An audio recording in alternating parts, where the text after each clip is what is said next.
Welcome to the program. Since the beginning of Russia's war in eastern Ukraine and its annexation of Crimea in 2014, human rights violations continue in the occupied peninsula. And activists and human rights organizations say the number of Ukrainians detained on trumped-up charges by the occupying authorities is increasing. The Let My People Go campaign aims to raise awareness of Russia's blatant human rights violation in Crimea. Joining me in the studio for an overview of the situation and the ongoing campaign is Alya, Shandra, the managing editor at Euromaidan Press. Thank you for joining us. Thank you for your invitation. So first question, yesterday a conference was held in Brussels to raise awareness on the situation in the Russian-occupied Crimea. What were the main topics of this conference? Well, honestly, I wasn't there because yesterday I had a presentation of a report that we made. But I can imagine that the topics were about the persecution of Crimean Tatars, and especially due to their beliefs, and about the rising number of political prisoners in Crimea. Do prisoners arrested in Crimea take part in the exchanges scheduled by and led by the Ukrainian government? Well, no, they do not, because currently the Minsk format that we have for regulating prisoner exchanges, it involves only prisoners taken prisoner in occupied Donbass during the conflict. But in our report, we stress that both the prisoners in occupied Donbass and the prisoners that are held now on de facto political charges in occupied Crimea and Russia, they are all victims of the hybrid war. And basically, even the prisoners, the 64 prisoners, de facto political prisoners in occupied Crimea and Russia, they are being used as a means of propaganda to ramp up anti-Ukrainian sentiment. And basically, they're tools of the Russian media, Russian state-controlled media. So we think that they should have a status of being of civilian hostages of the hybrid war that Russia is waging against Ukraine. And currently, Ukraine lacks such a status, and even the exchanges of captives during in the Donbass conflict, they don't have a proper status either. They have a prisoner of war status. Yeah, they don't have a prisoner of war status because there is no war officially, right? We have a conflict. So basically, there is a need to regulate. There is a need to have a status. There is a need to have a state program and a state strategy to get these people back to Ukraine. And how this official status would help this? Well, first of all, if we're talking about the prisoners of the Donbass conflict, it would help prevent human rights violations, because international humanitarian law would apply to them. And for instance, if they were to be tortured by the Russian puppet authorities, then Ukraine could lodge a complaint into European Court of Human Rights. But if they don't have that status, this is impossible. But apart from that, the status would help Ukraine act more strategically to freeing them, because right now we don't even have a term for these people, because they're the 64 Ukrainians in occupied Crimea and Russia, they're not political prisoners in the classical sense, because they're not being held for posing a threat to the state authorities, like we know some human rights defenders are.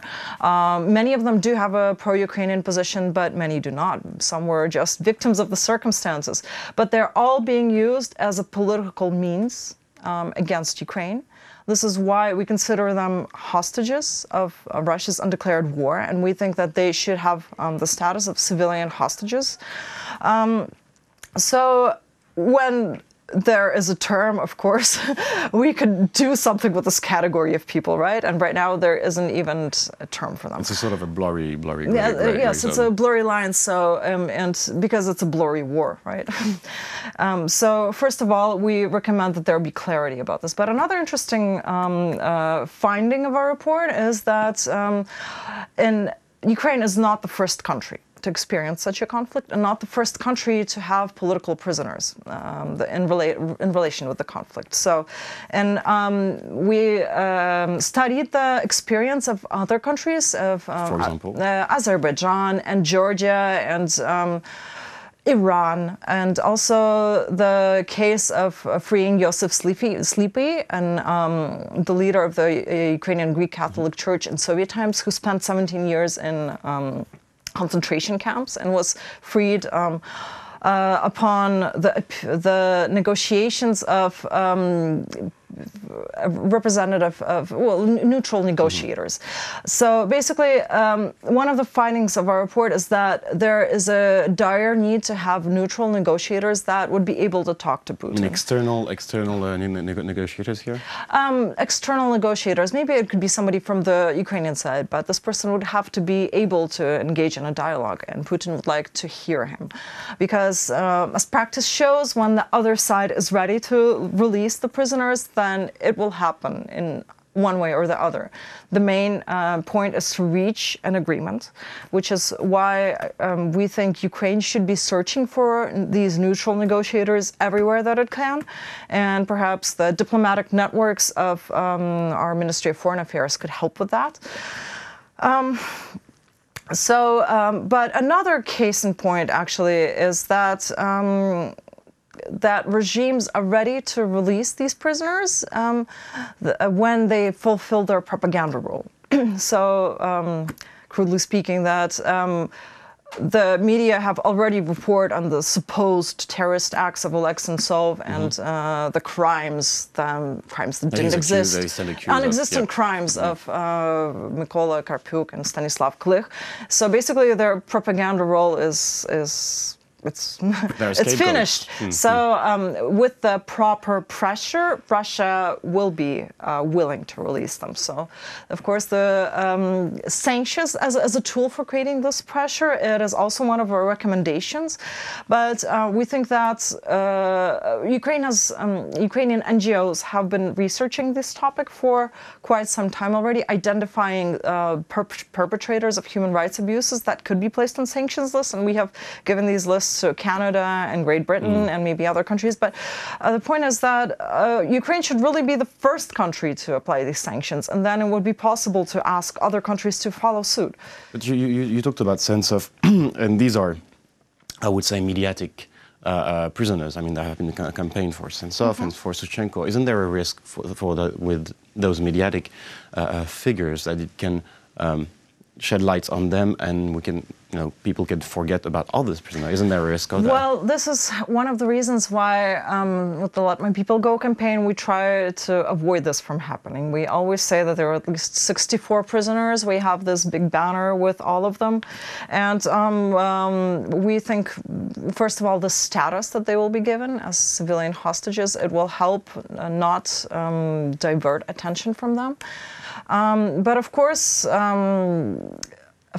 there is a risk that this risk that others will be forgotten. We must prevent this from happening. So, so you did this report, and what's next for the campaign? Well, next for the campaign is to develop a plan of action of how we can actually implement what we identified here. And coming up are the elections of Russian president in 2018 and the FIFA World Cup. Do you think it's going to be a game changer here? We think that there should definitely be a campaign to free political prisoners during it, because these are media events that will draw attention. And of course, these are chances to raise the topic of prisoners. And we think that if a well-selected mediator could really help, and these events could be used to pressure Putin to release some prisoners.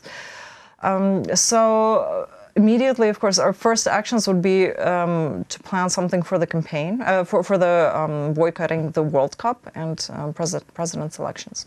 Okay, so we'll closely follow up in this event. Thank you for joining us. It was a pleasure to have you in the studio. Likewise. That was Alya, Shandra, the managing editor at Euromaidan Press. Thank you for watching the program. Stay tuned for the rest.